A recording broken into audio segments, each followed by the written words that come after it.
let's study about the arterial supply to the heart. Arterial supply to the heart is mostly by the coronary arteries.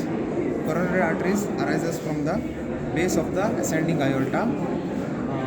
In that, today we are studying about left coronary artery, which arises from the left posterior aortic arch or aortic sinus of the ascending aorta. It lies immediately to the aortic valve.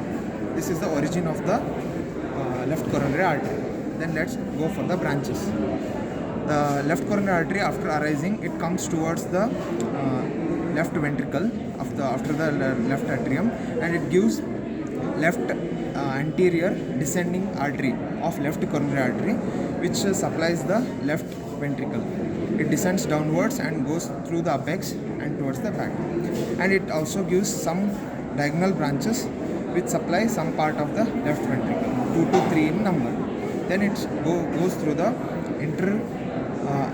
atrioventricular septum towards the posterior aspect.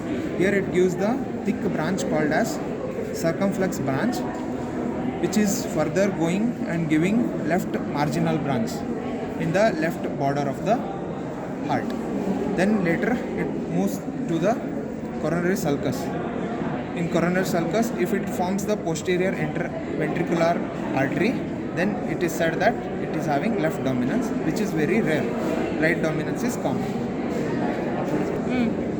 Then coming to the clinical correlation, there is a point called angina pectoralis. The pectoralis, the pain starts from retrosternal region, and it is radiating.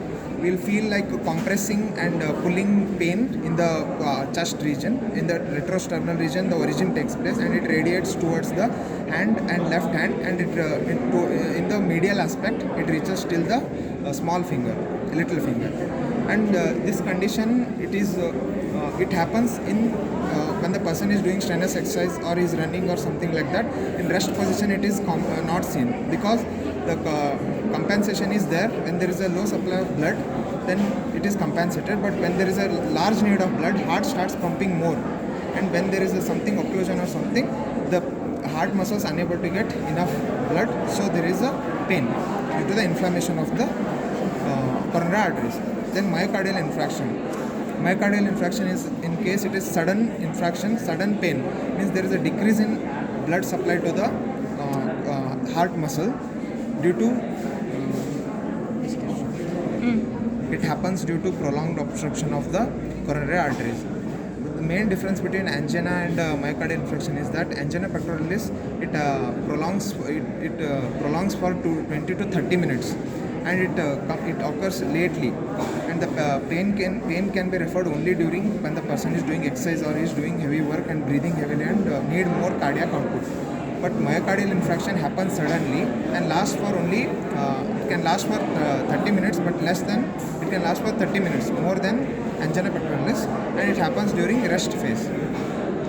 Then there is a condition called the left